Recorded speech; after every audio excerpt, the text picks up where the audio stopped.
Yan mga boss, so kay Kuya Danny Lozano ulit. Kaya ata to, pero tingnan natin. May nakabalot pa. Gawin natin X12. Ano kaya naging problema nito?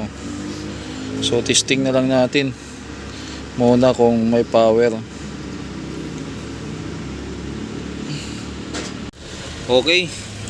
So dito nga napansin natin na may sunog. Kaya chinik ko tong mga MOSFET. Ang number niya ay 58606. Yan.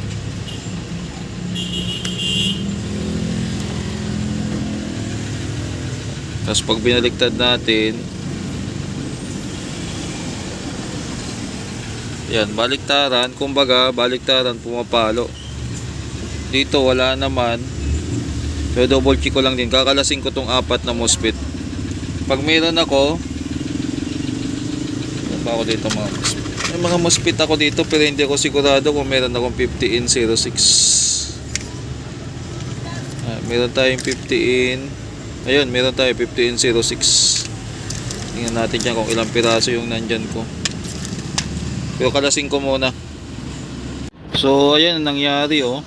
Putok yung linya niya pala, tinignan ko dito. Ito yung side na hindi siya sunog. Ito yung kabilang may sunog. Yan. Pero dito may putok din, no. Ayan.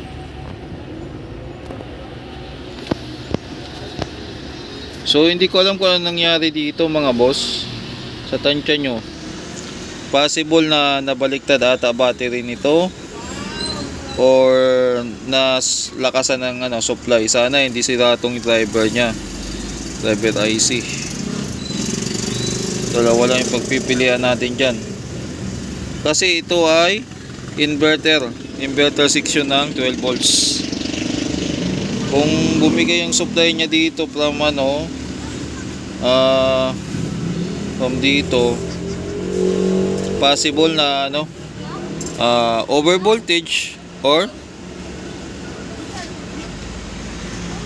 tawag dito naikabit sa mataas o mataas na supply, baka naikabit sa 24 or nabaliktad kasi putok yung niya, putok yung circuit niya mismo, yung circuit niya mismo ang humiwalay. Ayan, tingnan nyo mga boss.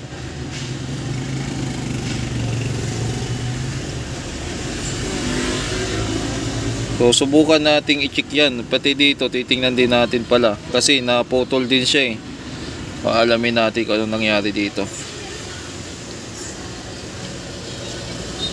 Nangyari dito mga boss, ilan ba tong shorted? 6. 8 naman to. So orderan ko na lang lahat 8. Palitan ko lang. May natirang 2 pero duda ako dito. Nagalukay ako dito sa mga MOSFET ko. Palibasa, madalang na ako maka-encounter ng ganito sa shop. Ang natitira kong 50N60 ay 50N06 pala ay isang piraso lang. Puro 630 yung nandyan. Ang maganda nyan pag MOSFET pwede naman, kaya lang orderan natin ng exact number para iwas hassle. So mangyari dito, matatabi uli yung na to, tapos saka na lang natin ituloy kapag dumating yung pyesa. So baka mamayang gabi mag-order ako. So tuloy muna tayo sa kung ano naka-record sa logbook para tuloy-tuloy tayo. Andrian Veloso na ang gagawin natin. Shoutout sa iyo. 5 auto din ata to. Kalasin muna natin para malaman natin kung ano yung nasa laman o nasa loob. So ito 5 auto pala. Ipapa-restore niya ata to. Yung mga terminal kinalawang na, ito yung tatak niya. 5 made in China, Concert 5 auto. Tingnan natin yung harapan. Ayan. So buksan natin. Siyempre kapag nabuksan na, obserbahan muna o silipin kung ano yung mga bago, ano yung mga dapat gagawin. Unang napansin ko dito ay itong selector naka-bypass na, wala namang masama dyan at tikita na rin. Tapos napansin ko rin yung fuse ay may jumper na. So malamang na repair na rin siya. Yung capacitor hindi ko alam kung okay pa or bloated. May bloated kasi na nasa ilalim.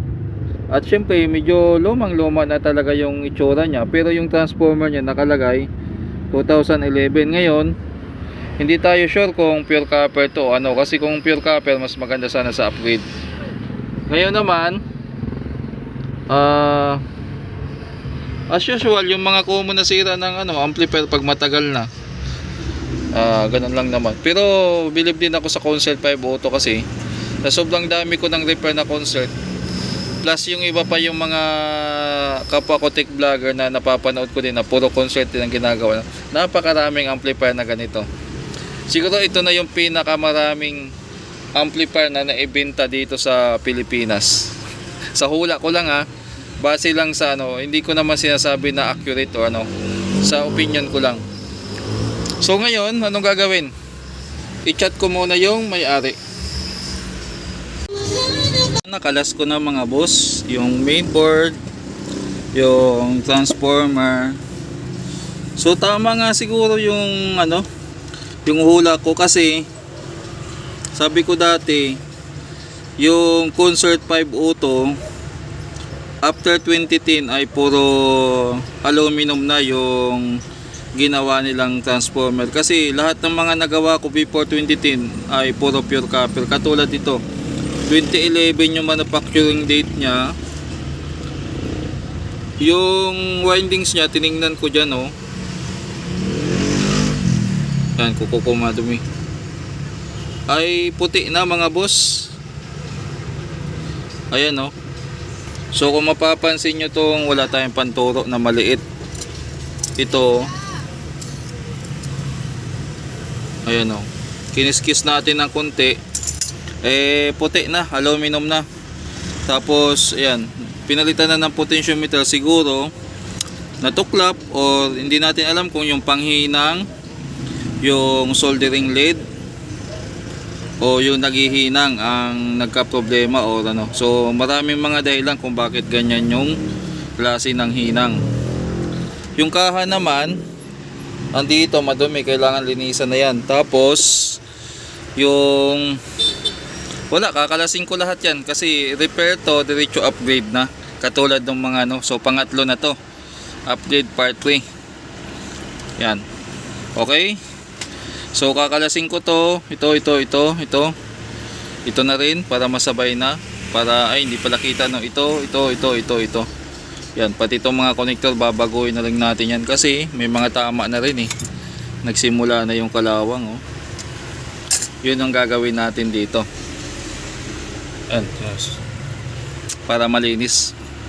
Busy tayo, nagkalas tayo yung mga pinagkakalas natin ayan, ilalagay ko na lang dito yan, napadighay pa ako. Nga pala, ito hindi na gagamitin, yung wire na lang yan ang tatanggalin ko para malinis. Tapos yung transformer na yun, hindi ko na rin yan maghanap ako ng tanso na yun ang meron. Kung hindi, ito na lang yung transformer ko dito. Sacrifice ko muna yung sa KTV. Bala ko tong buuhin pero tingnan ko, maghalo kaya ako dyan, parang may stock pa ako, pero hindi, maghagilap tayo. So ganun muna ang gagawin dito. Sacrifice talaga to mga boss, sacrifice. sige, ganun ang gagawin natin. Babad ko muna para malinis yung mga heatsink, yung blower, yung bago tayo magpalit ng mga pyesa, para malinis din. Yung kaha baka bukas sa ilalim, yung kaha madumi din yan, translator natin yan, malinisan din natin yan, pero bukas na siguro. Ito muna.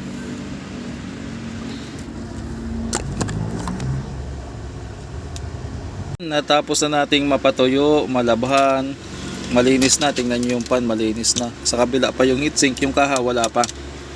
Ngayon, anong gagawin natin dito? Dito muna tayo sa mainboard siguro o kahit saan tayo mag-start pwede naman, pero dito na lang sa mainboard para mabilisan tayo. Yan. Malinis na yung mainboard. Anong gagawin natin dito? Check kung may kalawang, kung wala pero sigurado meron. Ayan pull out na natin yan, yung mga ganitong kalawang. Tapos sabay na rin upgrade. Tanggalin na yung diode. Tapos kung may babaguhin tayo dito, diretso na natin gawin. Ngayon, para ma-sure ko kung ayos pa itong mga resistor, di bali mag-import tayo. Ito pala lumubo na rin, no, bloated na. Di bali papalitan naman natin yan ng 35 volts.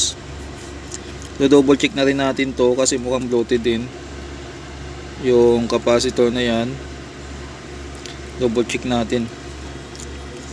Okay, yun muna ang gagawin natin dito. Maglalagay tayo ng paste para madali siyang ano. Nga pala mga boss, di ba tinanggal natin yung fuse nito.